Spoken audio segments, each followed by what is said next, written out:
If you're an astrologer, diviner, healer, or just somebody with a strong connection to the spiritual dimensions of reality, then I think 2026 could be your year, but only if you're ready to seize the opportunity for service to others that it's going to offer. Because this year is filled with both peril and promise. The first half of the year looks rough, quite frankly, not least because there are harbingers of war on the horizon. But 2026 also has another side. There's the potential for something much more positive, something almost magical to take shape this year. And if you're already living in a magical cosmos, then you're well ahead of the curve. In this video, I'm going to take you through some of the things I'm seeing in 2026 and tell you why I think for many of you watching, it could be one of the most significant years of your life. This is World Astrology Report. I'm your host, Dan Waits, and welcome to another journey into the past to understand the present and the future. Right now, we're watching the emergence of a multipolar world, one where power isn't monopolized by the West, but shared more evenly among the civilizations of the planet. Some states are rising, others are losing influence. But unfortunately, this kind of shift never passes without contention. And honestly, the first thing I'm seeing in 2026, particularly in the early months of the year, are war signals. And one place that seems to be particularly implicated is Russia. Donald Trump has been attempting to do a peace deal with Vladimir Putin to end the Ukraine war. The Europeans, for their own reasons, are strongly opposed to this. Whether that's a real split or some kind of theatre, I'm not sure. Trump is a Leo rising Gemini sun with a talent for stagecraft and show business. And he's a master of saying one thing and doing another. And we're living through the final months of Neptune's transit through Pisces, which has, since 2011, brought us an age of illusion, one in which the image and its manipulation was everything. So I think it's worth being cautious about trusting any narratives at all right now, never mind those coming from official sources. Now, to be clear, I think Trump could succeed at making a deal. I wouldn't be surprised if there was news to that effect in early January, perhaps even resulting from a direct meeting between Trump and Putin. But I'm pretty sure that even if Trump does make a deal in the coming weeks, it isn't going to hold. Because looking at the astrology of the first few months of 2026, there are many factors that speak to the potential for an escalation of the war in Ukraine. Let's look at them one by one. On January the 26th, Neptune moves back into Aries for good. Aries is the sign of Mars, the war planet, and historical transits of Neptune through Aries have coincided with extremely bloody wars, notably the US Civil War, and one cycle before that, the War of the Spanish Succession. Neptune governs the popular mood, ideals, and cultural trends. And with Neptune in Aries, there is, on the positive side, a collective impulse to pioneer, to be one's unique self, and to forge a new path in the world.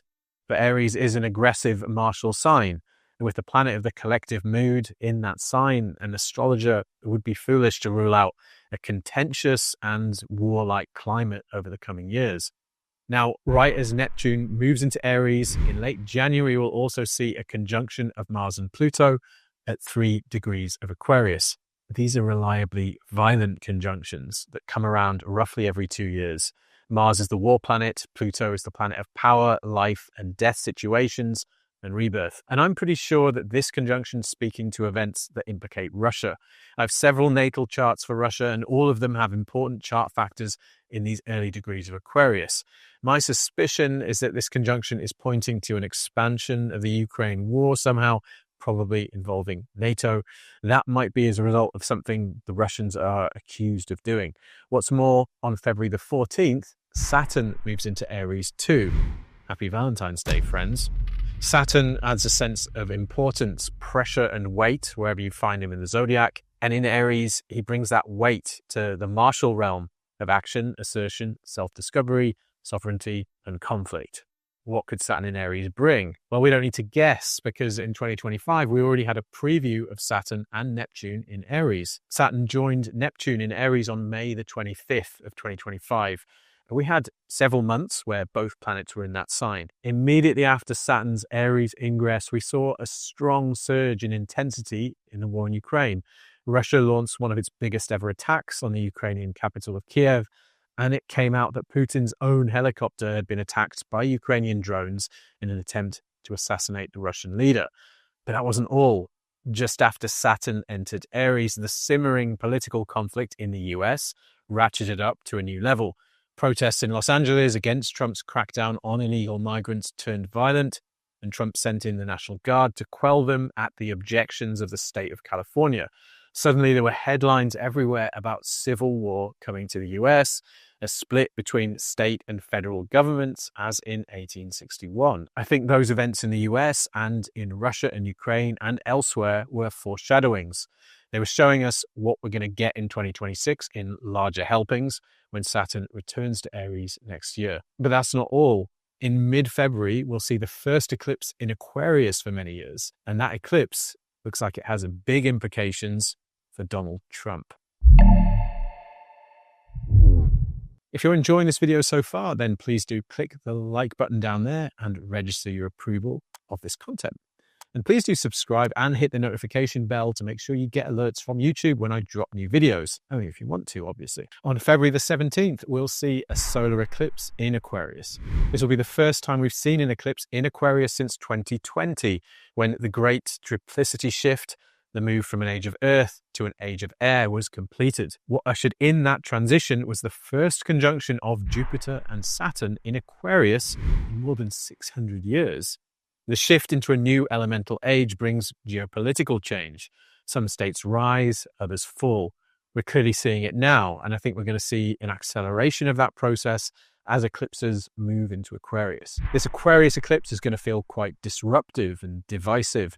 The closest aspecting traditional planet will be the war planet Mars. But the eclipse will also be in a tight square to Uranus, the planet of sudden, surprising, shocking change. And Uranus will be conjunct the violent fixed star Algol, pretty close to where it was in July 2024 when Trump was allegedly almost shot by a sniper. Algol, the Medusa's head, brings decapitations. The February eclipse is closely dialed into Trump's chart right on his descendant, suggesting it will have to do with facing off against his enemies. And another theme that this eclipse could bring to the fore is nuclear technology. The nuclear age began in 1942 with the first nuclear fission experiment in Chicago. That gives us this chart for the nuclear age. The lunar nodes, extremely sensitive points on any chart, are at 28 Leo and 28 Aquarius. So the eclipse is directly triggering this chart. And it may put the themes of nuclear power or nuclear weapons front and center in this part of the year. And then, as if that wasn't enough, in April of 2026, we get a conjunction of Mars and Saturn, which come every 2 years and initiate new cycles of sustained challenge. This one's coming in Aries, so that's yet another Aries and Mars activation. It's coming at 7 degrees of that sign. And the weird thing is that almost every major geopolitical player that you can think of has important chart placements close to or opposing that degree.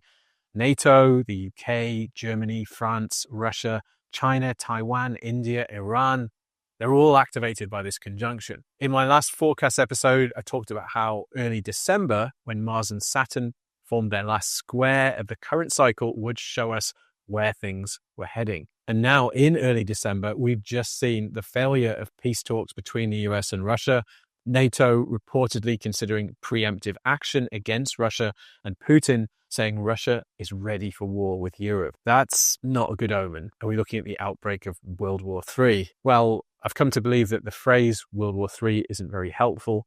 It makes us think that whatever's coming is going to look something like the first 2 world wars, with 2 sides facing off against each other. But I doubt it will look like that. We're in an age of air now, and that changes the style of conflict. It makes it more diffuse, and war becomes more about the spirit, about ideas, about the air. But holding and taking territory will obviously remain part of the game, as it must. In a recent interview, the investor and geopolitical forecaster Martin Armstrong, who has a computerized geopolitical prediction system with a very good track record, said that his system was saying World War III was coming in 2026, but that it wouldn't look like how you think it would. Instead, it looked like more of a contagion that spreads around the world. Yes, I know this stuff is depressing and more than a little scary, but forewarned is forearmed. But what does any of it have to do with mystics, astrologers, and healers? Well, during difficult times, scary times. People look to spiritual practitioners for guidance. They search for reassurance and comfort, whether that's more clarity on what's coming for them and their families, or just to gain a sense of connection to spirit and purpose. For a few years now, I've been seeing that the charts of clients who do that kind of work are lighting up in 2026 and 2027, like they're going to come into their purpose. So I think in 2026, if you're involved in that kind of work, you're going to find that more people need you. They'll need your wisdom, your compassion, and your ability to guide them closer to spiritual truth. But that's not all, because I think 2026 also has a much stranger and more inspiring side to it. The astrology of 2026 is genuinely nuts for at least two major reasons. The first of them is a conjunction of Saturn and Neptune coming on February the 20th of 2026. The combination of Saturn and Neptune brings a thinning of the veil.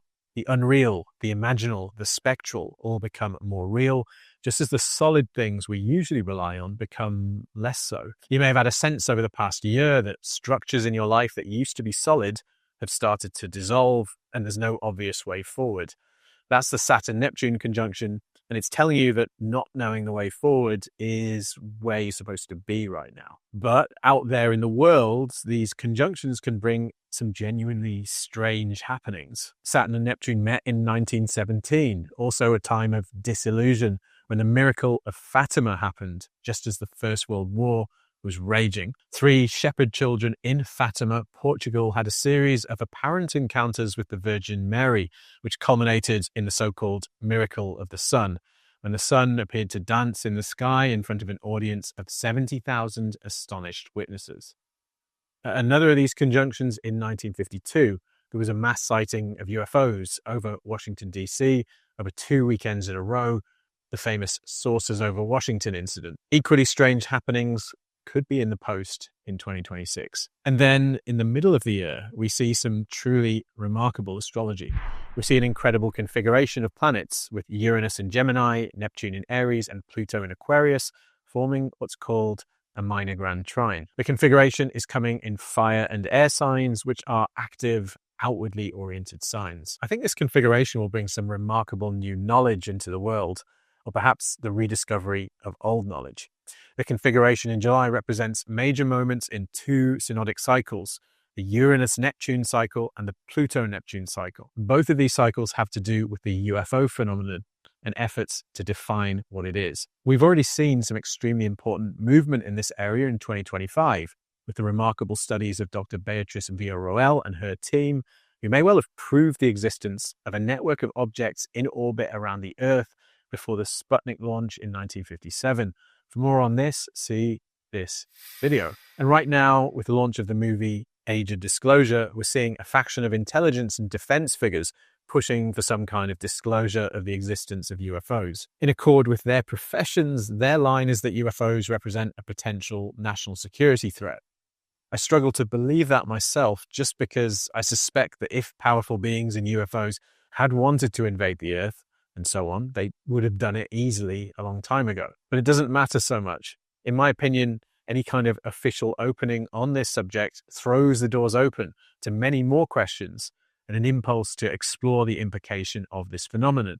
Anyone who studies UFOs deeply comes to understand that it's fundamentally a phenomenon of consciousness as well as nuts and bolts. And so ultimately, I think this will push humanity towards a broader perspective on the cosmos and the beings that inhabit it, including in a spiritual sense.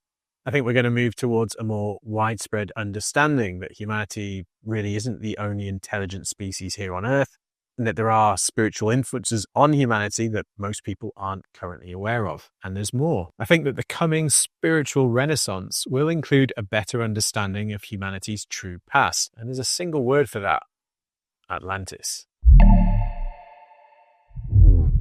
If you're keeping up with the zeitgeist, it's pretty clear that the dominant narrative of humanity's history is being swept away as more and more people recognize that advanced civilization must be far older than the Academy currently insists. Earlier in 2025, we saw some extremely exciting developments around Egypt after a team of researchers used satellite data to circumvent long-standing gatekeeping at Giza to generate images of massive structures beneath the Khafra pyramid. That new information appeared just as Neptune moved into Aries for the first time in about 165 years, marking the beginning of a new cycle for Neptunian themes of faith and belief. That's what we call an omen, friends. From May 2026, we'll have Neptune in Aries, Pluto in Aquarius, and Uranus in Gemini, once again forming a minor grand trine, which represents a powerful wave of fire and air energy that will express itself in the world in the coming years. We already had a taste of this astrology in 2025, but Neptune was conjunct Saturn,